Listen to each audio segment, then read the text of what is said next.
stuff like after losing 2 games in Vancouver, we saw players from Vancouver coming on the ice in the garden, and they were actually practicing how they would be lifting the cup and handing off the cup to each other. And we found out about these things, and we were like, bulletin fuck board this. material. Like we are not gonna allow this to happen. Oh boy, so there's a lot right there. Welcome to 32 Thoughts, the podcast, presented by GMC and the new Sierra AT4X. Merrick, Friedman, Delich, and Elliotte, who I suspect is on a fainting couch right now because that was his hero, Zdeno Chara, talking to another podcast, appearing on Games with Names, Elliotte Friedman. First of all, congratulations to Games with Names for getting him. Zdeno, I'm heartbroken. How could you cheat on me like this with another podcast? You've just been giving this guy foot rubs for a couple of decades. And My heart aches right now, Jeff. I am barely capable of doing this show. Barely capable. We all play hurt, Elliotte. We all play hurt. You can soldier through. Okay, I'm going to make it. Now, You can do this. Kevin Bieksa has indicated to you that he will address this on Saturday night. As a matter of fact, he's hot. I think he is being ordered into full media blackout until Saturday night. And what I'm going to do when I get there on Saturday night is I'm going to go up to Kelly or Ron or Jennifer or producer Brian Spear or associate producer Kathy Broderick, and while Kevin's there, I'm going to pretend that I'm handing off the Stanley Cup to each and every one of them so I can rile him up even more you guys for the show that night. Should do that on the panel, like the opening of the show, just handing the cup off to one another. You know what?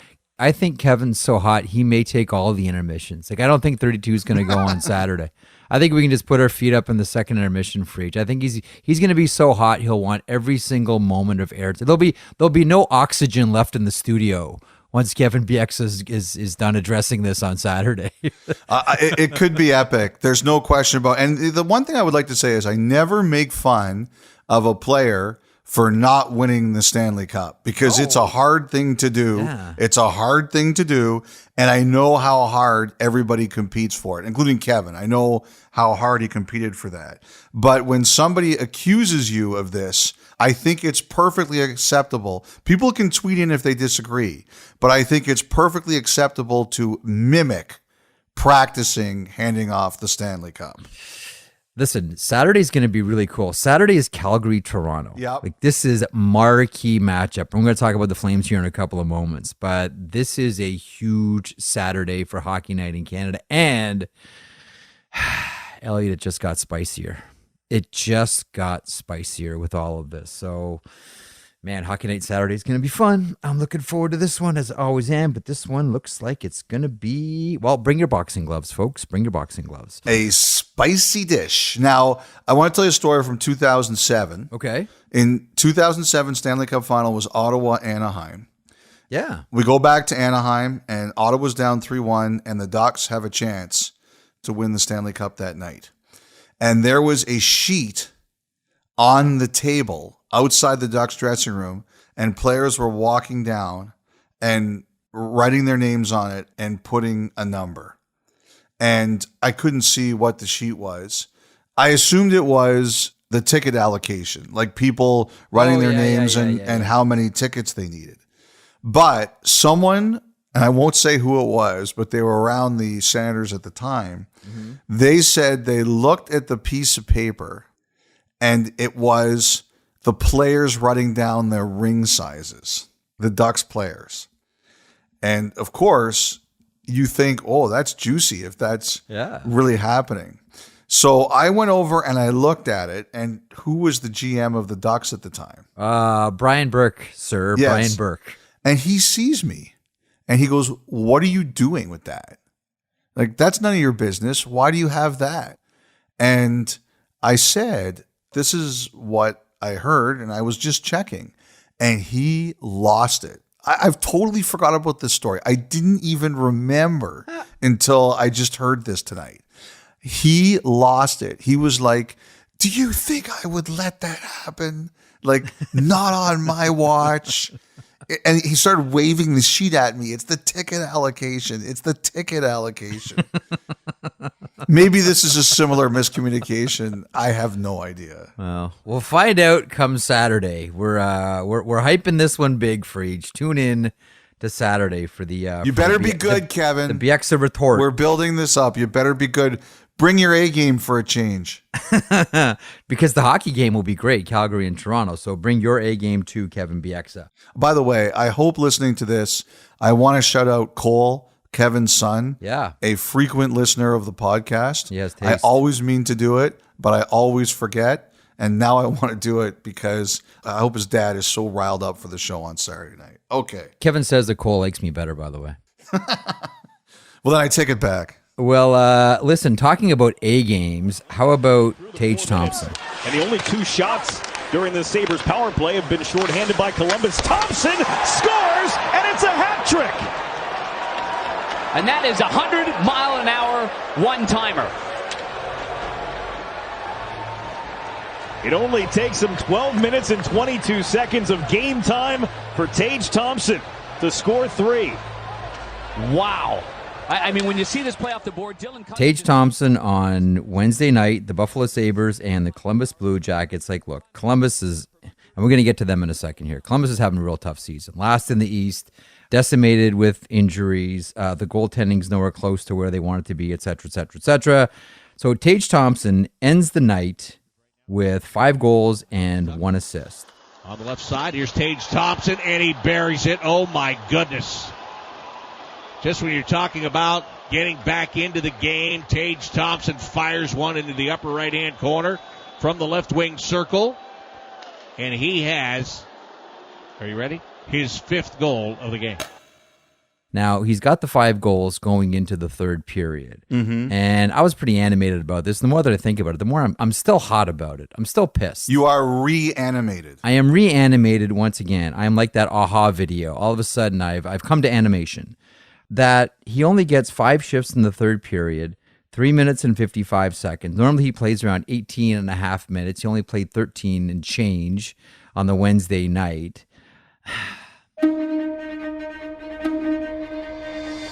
He's 2 goals away from Joe Malone. So Joe Malone holds the record in the NHL for most goals in a game with 7. Happened in 1920. Now, Joe Malone, for those that don't know, I'm going to bore people with some history here, Elliotte, is one of the most important people in the history of hockey. Joe Malone was involved in hockey games on the very first day of the NHL. Okay, December 19th, 1917. There were 2 games. There was Montreal and Ottawa, and there was Montreal and Toronto.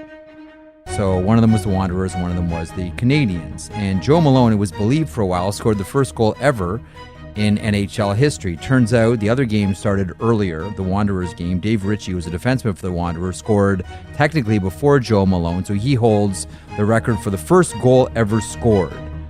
But Joe Malone holds the record for most goals, and this has stood since 1920. This is a significant record. And you're Donnie Granato.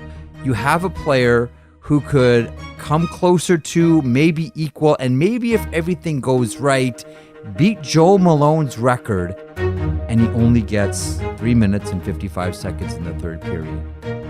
I understand about not wanting to embarrass a team, but this isn't like you're beating a team 8-1 and you're throwing out your first unit power play. This is a player who's chasing a huge piece of history, and you say, nah, we're just going to give you around 4 minutes of ice time. We don't want to embarrass Columbus. This really doesn't sit well with me. Like, I think you owe it to hockey, capital H hockey, that if you're close, you chase that record. You got to give it a shot when you're that close. 5 goals after 40 minutes, if it's me, Freege, you got to do it. I have to tell you, as I'm listening to this, I am hoping that this becomes a thing at the Sabres on Friday and people just trash you. I really hope it happens. On some level, I understand where you're coming from. Here's the problem, and it's one of those Elliotte Friedman bingo squares. I can only judge others as I judge myself, and I wouldn't want to do it. If you were Don Granato or Tage Thompson? If I was Tage Thompson, I wouldn't want to do it. Like, if it was a 9-7 game, that's something else entirely. but it wouldn't be that important to me. It just wouldn't. So Alex Ovechkin should pull up one goal short of beating Wayne Gretzky? No. Oh, 893. Out of respect to Gretzky, I'm pulling up here. No. First of all, I need that Twitter meme of I like waffles, and where the guy says it's got nothing to do with I hate pancakes. What are you talking about? That's a completely different sentence. I don't like those false equivalencies. I don't think one of them has anything to do with the other. First of all, Alex Ovechkin, he's going for that. He's made a point he's going for that. And I'm totally fine with that. If I lasted long enough that I could score 894 goals, yeah, to me, that's something different. I don't even think that's in the same realm of significance. I'm just saying if it's a 9-1 game or whatever it was, 9-2 at the time, and I've got 5 goals, I'm not interested. I personally am not interested in making it 11-1 with 2 more goals. That's not me. Hang on, I'll give you one. That's not a false equivalency then. Okay. If you're Darryl Sittler in 1976 against the Boston Bruins and Dave Reese, are you just dumping the puck in the corner or are you shooting on net? But this is different. Like, it's not the same. It's still a false equivalency because they weren't putting him on the ice. This isn't about Tage Thompson. This is about Don Granato. Did you see his comments post-game? He was happy, but he's like, on to the next thing. Of course. But he's that close to smashing an NHL record that stood for over 100 years. If Tage Thompson went to Don Granato and said, I want to do this, he would have put him out there. I will need some clarification from both people on this thing. This is so unbelievable to me. What's that? That they win this game 9-4. The guy's got 5 goals, and you want the storyline to be, wait a second, how come you didn't put him back out there to score 6 more? Hang on a second here. Let me call you out on something. He scores 5 goals. What's the tweet you put out? The record is 7. Well, I think you have to. You have to give people context. Right. Look, So hang on. So everyone's thinking is, hang on, this guy's got a shot at the record. Yes, I thought that too. And that's what everybody is thinking. That's what they're thinking on TNT. Can this guy actually do this? This record has stood for 100 years and this guy's got a shot at it. Instead, he barely gets 4 minutes of ice. I cannot believe we're having this serious an argument about this. Yes, we are. Connor McDavid had a game against Colorado a couple years ago where it was 6-2 after 2 and he had 6 points. And he took 4 shifts in the third period. Now, Connor McDavid, you know what I think he is? I think he's a killer. And I say that in a good way. To me, Connor McDavid is a killer in the sense that he wants to win every game. That's why I think he's going to win a Stanley Cup someday, because that's all he cares about. Do you think any less of McDavid or the Oilers that he only took 4 shifts in the third period of that game? Here's what I think. I think that the mentality of hockey is such that we're actually having conversations like this. In any other sport, it's all about smash the records of those that came before. You have a chance. You want to be a killer. You don't care about what happened previous. You want to smash all those records. And I hope that it changes because the game will grow with it. The more records in history that you smash. We have this sort of polite mentality about history, as if we don't want to offend anybody. Oh, heaven forbid, run up the score on Columbus. The door of the Columbus dressing room is going to be closed for half an hour, whether it's 9-4 or 12-4. It doesn't matter. Honestly, I think you owe it to hockey. I think you owe it to TNT. I think you owe it to Tage Thompson. I think you owe it to Buffalo Sabres fans. I think you owe it to everybody. Give that guy a shot. It's an excitement moment. It's an exciting moment. Smash a record that stood for 100 years? Am I crazy? You're not crazy, but the point I'm trying to make is that I only judge others, I judge myself. I don't think in that moment I'd want to do that. Okay. Like, I don't think you're wrong to say what you're saying. And I bet you there are people in the NHL thinking, go for it. I think everyone in the NHL would. His choice. Maybe just because I'm so hung up on hockey history. And part of my hang up on hockey history is I want all these records smashed. I want them all broken. That's growth of the game to me. That's part of it. I remember growing up thinking, oh yeah, no one's going to touch Sawchuk's record for shutouts. Boom. That gets blown up. Gretzky goals. No one's touching that. Boom. 99 away for Alex Ovechkin.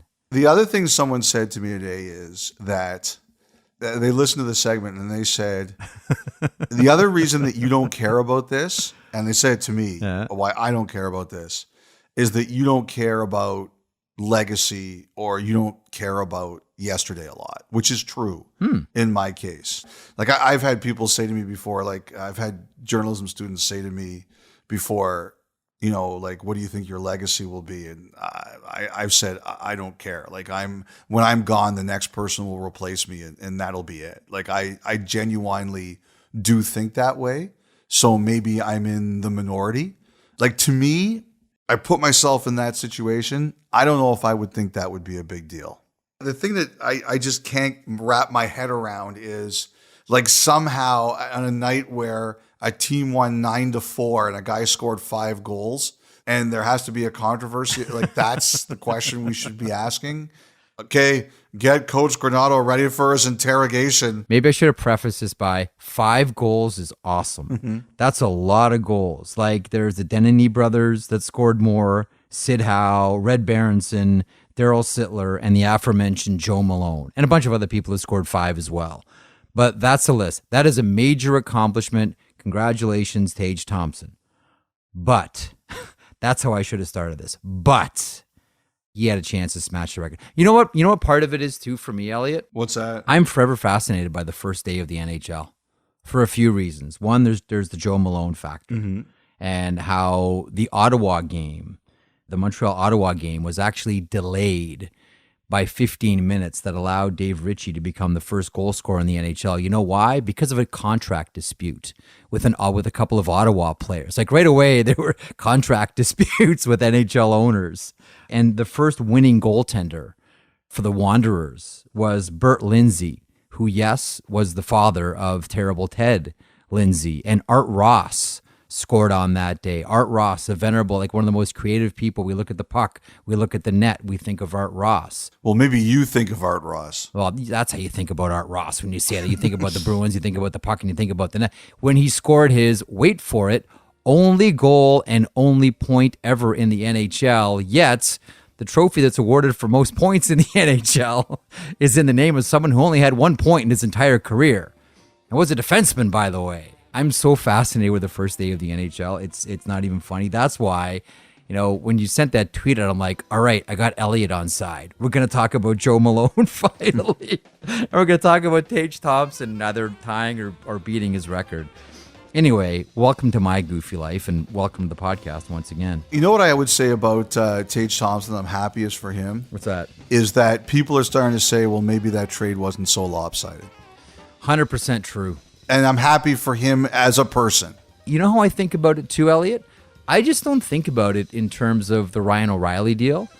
I also think about it in terms of the Jack Eichel deal. It is so hard to give away your franchise player, to trade away your franchise player. You know, what's the old Sam Pollock line? Whoever gets the best player in the deal wins the trade. When you let go of Jack Eichel, it's really tough to win a trade. Now, I know Tage Thompson wasn't involved in that deal, but how many times you get back-to-back franchise players? And maybe we're getting ahead of ourselves talking about Tage Thompson like that, but man, he looks like a franchise player right now for the Sabres team. All right, so there you go. There's the snappy intro. Snappy, friendly intro. We're going to come back and talk about the Blue Jackets in a moment. Listen to 32 Thoughts, the podcast, ad-free on Amazon Music, included with Prime.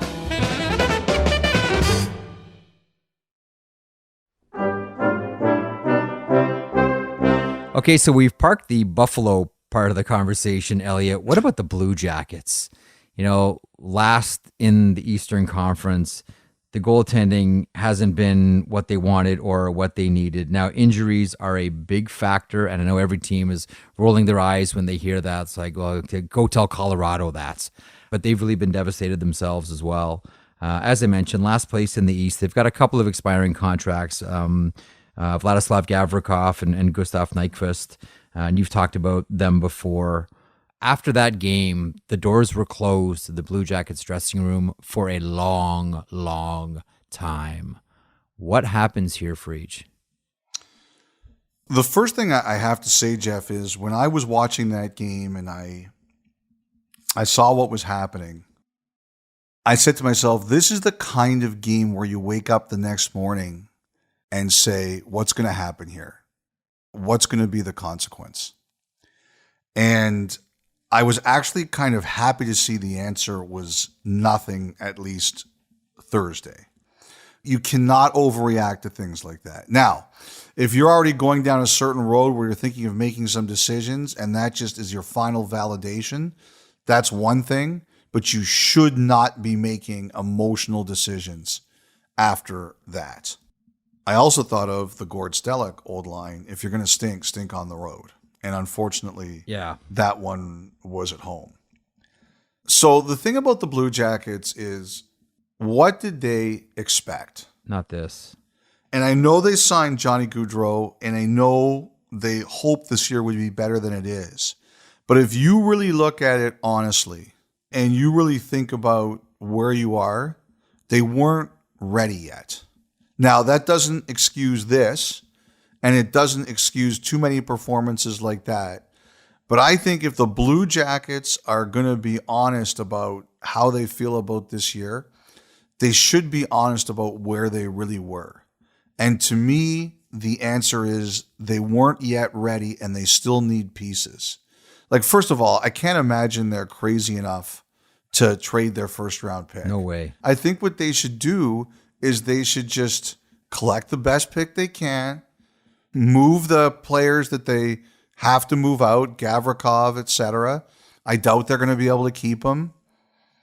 I don't think you can overreact to one game like that. Although I will say this, I think you get a certain amount of stinkers a year, Jeff. Yep. Maybe you get 5. Especially now. Yeah. They have guys like Johnson and Sillinger. Like, they're supposed to be the core of this team when they become good again. You cannot allow them or anybody around them to think like too many of these performances are acceptable. Mm-hmm. If you're going to lose, make it hard on people. Yep. And that to me is the number one thing you can fix right now. If we're going to lose, people are going to leave here with welts. So Cam Robinson is with Elite Prospects. And yeah, he's a good writer. He's excellent. He's a great dude too. So he brought up an interesting point on Twitter. He said, look, why not just throw in the towel and send Cole Sillinger to the World Juniors? He hasn't had that experience. He's still eligible. It's like Mason McTavish, although Mason McTavish has obviously had the World Junior experience. I know he's already played a full season, Elliotte. He feels like an NHLer because of it. But would you look at sending Cole Sillinger to the World Juniors? It's miserable here. Go have a good experience. What does the kid want to do? I don't know. I would imagine the kid would say, like, look, I'm an NHLer. I like NHL paychecks, and I want to stay here in the battle. Like, my default on this one would be, no, he's an NHLer. He missed the World Juniors, got to the NHL early. He's already had a full season under his belt. He's an NHLer.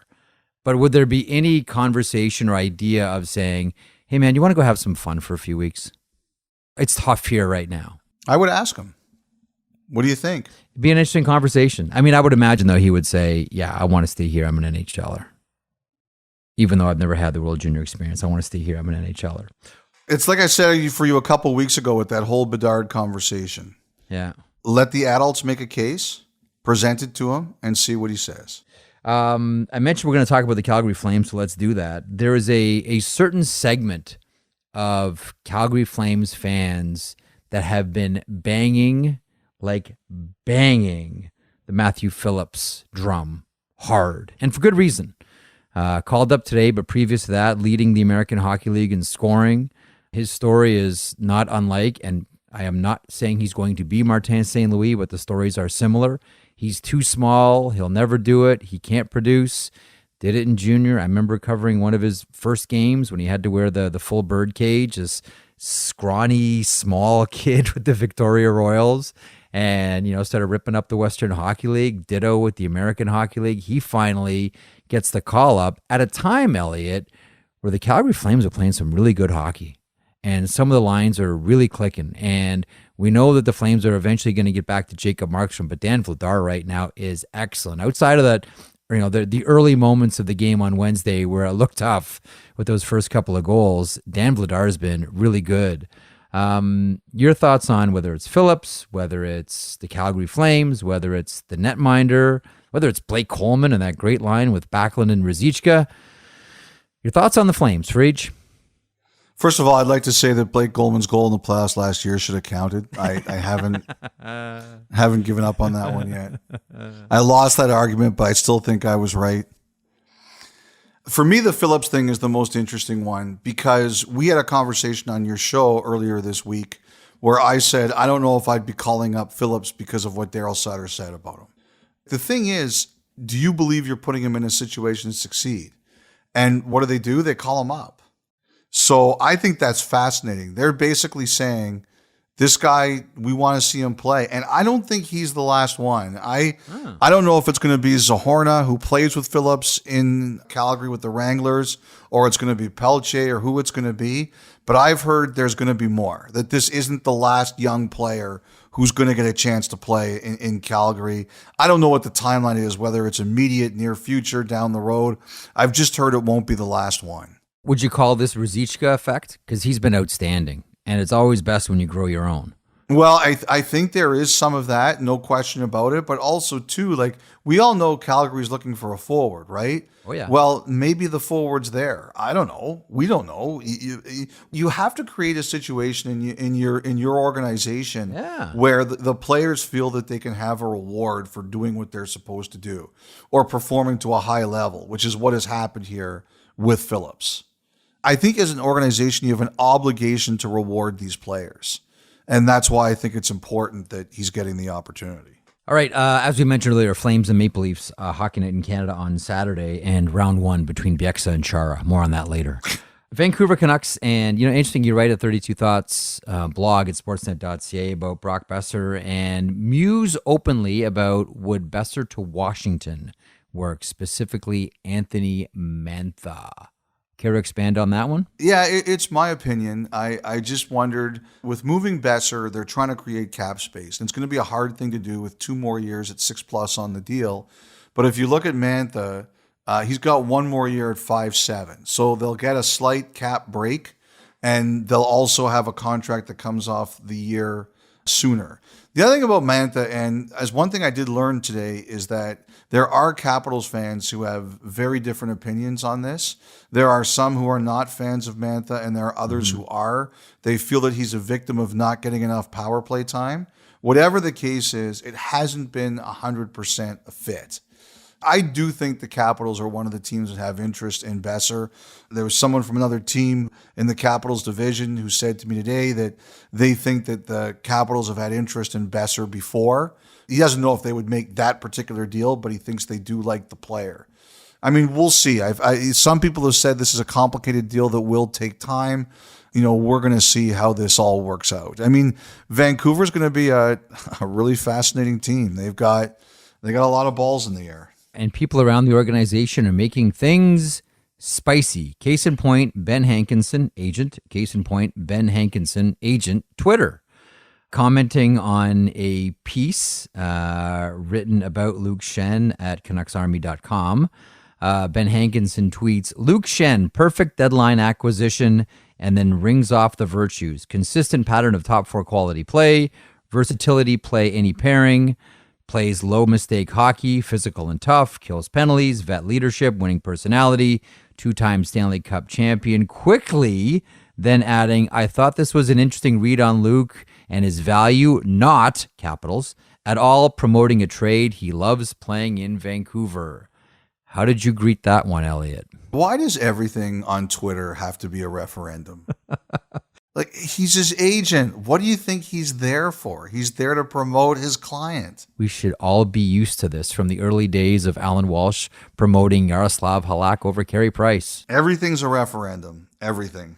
But this is a protein shake for Vancouver sports media. Sports radio, talk TV, all of it. You know it is. They don't need a protein shake out there. They just need like a Bic lighter.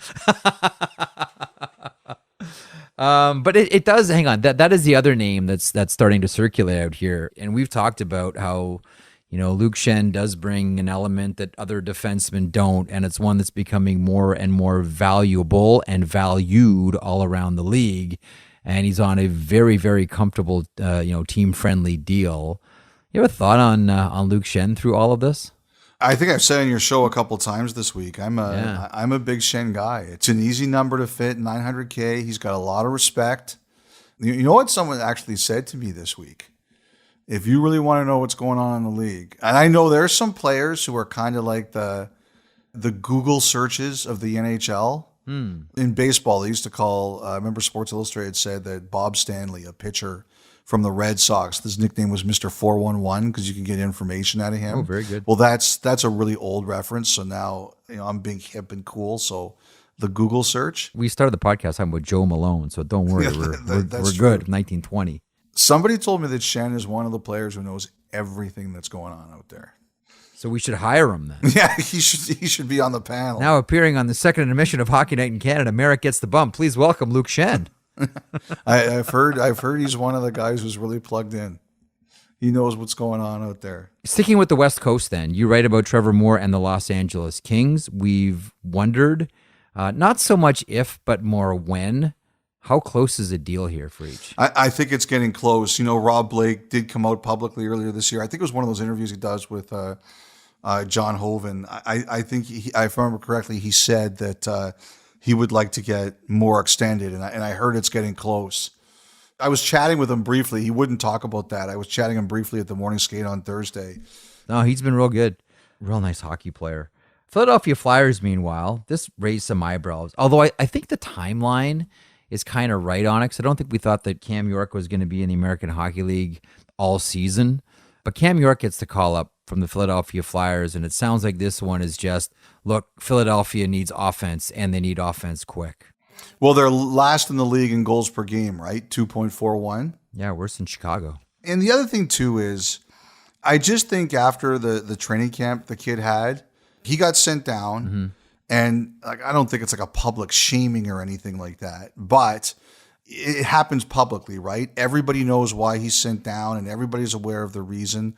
I do think unless he's doing really bad things in Lehigh Valley, if you're still counting on him to be a player for you and your year is going like this, you have to give him an opportunity to come back and show that it's going to be different this time. And I wonder how much of this, too, is the Philadelphia Flyers, because we've talked about, what direction are they going to start going in here? I wonder if this is more along the lines of, let's really just play the kids. Yeah. See what we have, play the kids. So I see that news on Thursday and go, yeah, that makes sense for a couple of things. Offense and play the kids. You have a thought on Jesse Puljujärvi? I do. And that interview, and maybe I don't have it, and the self-doubt. Like, defensively, he's still a really good player. He just can't seem to put the puck in the other team's net. First of all, those are really tough quotes to read. Oh, yeah. It's not just because he's really struggling, which is one thing, but also because it's not the first time, right? So if you'll remember a couple of years ago when he went back to Finland, I did an interview with Sean Heshka. And Sean Heshka is a Canadian player. He's from Saskatchewan. And he was playing overseas at that time with Karpat, where Puljujärvi went back to. Heshka, by the way, is still playing in Finland. And he was gracious enough to do an interview with me about Puljujärvi there. And he just said when he came back, like, he was a broken guy. And you could see the transformation as he regained his confidence. And look, I think we all know what's kind of been going on here, that I think at times Puljujärvi and his representatives have said it might be better for us to go somewhere else. I think the Oilers have absolutely tried to do it. But you know how it goes, Jeff. Teams are saying, well, this is what we think his production is. And the Oilers are saying, well, maybe, but we think he's better than that. We don't want to be embarrassed by trading this guy who breaks out somewhere else. But I think now you're at a point where you're seeing those quotes and you're just saying, if you're Edmonton, do you just say, look, we have to do this? And maybe you don't accept like a 7th rounder for him or anything like that. They have to win. Edmonton's window is while McDavid and Draisaitl are on these contracts. Mm-hmm. Like, just think of what their next 2 contracts are going to be. Oh, jeez. So you have to win right now. And again, I think of this as to the question you asked Kelly McCrimmon. If you're taking a little bit less on Puljujärvi to create room to go do something else, Yeah. I think that's the way you have to look at it. Like, he's struggling, and I look at him and I see a guy who needs to start over in a place where it's a little quieter, where if he struggles, he can struggle a bit more in silence till he gets his confidence back. Because I think everybody's rooting for him. You want him to do well. You just reach points where it just doesn't work for you in a certain situation. I really think that one of the things here, because I look around and Edmonton's looking for something like a second round pick for Jesse Puljujärvi, and I look at a team like the Anaheim Ducks who have 3 and say, is there not something there? And then I come back to the number, $3 million. Like, if he was 2, would it be significantly easier to move Puljujärvi? Probably. I just wonder if teams are looking at Puljujärvi and saying it's $3 million and he's arbitration eligible. I don't know that we can do that, even if we have multiple second round picks. Mm-hmm. Elliotte, on a quick Toronto note as well, Mitch Marner's point streak continues to 21 after he makes a gorgeous pass to John Tavares from his butt behind the net, gets his own puck, and it is the return of the slap shot, Elliotte Friedman, the return of the slap shot, and Marner now has points in 21 straight. Marner holds, looks in front, stumbles and falls. The saucer it in front. Oh, what a chance by Tavares! And Marner was sitting on the seat of his pants when he centered the puck. You almost think, did he do that on purpose? I don't know. Scores! Never mind! Never mind! Mitch Marner blows it by quick. The streak is still on. You know you're on a heater when you score like that. First of all, you complete the pass from your ass, and then the puck ends up back on your stick the way it did to score. Yeah. That's when you know you're going great. I do want Justin Bieber's jacket, however, the Care Bear jacket he was wearing. I would like to wear that on the set while Kevin is complaining about Zdeno Chara on Saturday night. It's fine. Like, do you know anything about Hailey Bieber, his wife? I do not. I was reading about her. I would love to take a Hailey Bieber business class. Oh, yeah? I think she's one of the smartest business people out there. In what sense? I think she knows how to market herself. Yeah. You look at the amount of followers she has over social media. Her brands are huge sellers. I was just talking about this with someone the other day, a friend of mine who's in the business world, and he said that, like, she's got a reputation for being really good at picking her spots. Okay, so here's it. So I want the Justin Bieber jacket and the Hailey Bieber business school. See, here's the difference between you and me. So Marner scores that goal, extends the point streak to 21. You want to talk about Bieber, his glasses, the jacket, Hailey, business class. I just want to talk about Babe Die. Babe Die, you're never going to hear me complain about it again, Elliotte. Mitch Marner has now officially, and by that I mean in my mind and Hockey Night in Canada researcher Stan Narodka's mind, clinched it. With 21, he passes Babe Die. There is no question who owns the point streak with Toronto. It's Mitch Marner. How many games did Wayne Gretzky have a point in a row? 51, sir.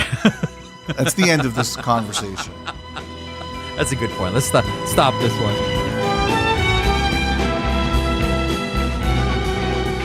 All right, get it before it's gone. Visit the Sportsnet shop to get your 32 Thoughts merchandise. That's hoodies, that's tees, crew necks, even a coffee mug that changes color when you fill it up with your go-to warm beverage. Visit www.shopsportsnet.store to get your 32 gear today. www.shopsportsnet.store.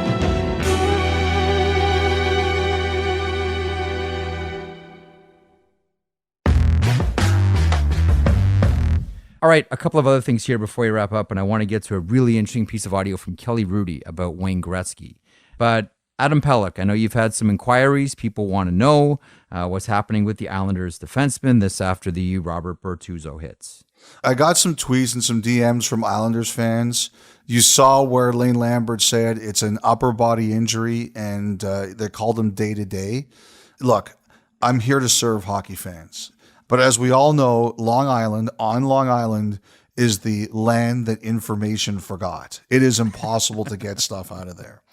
The best I can tell you is, as Lambert said, it's not believed to be the leg injury where he fell. So it sounds like it's a possibility of a concussion. You hope not.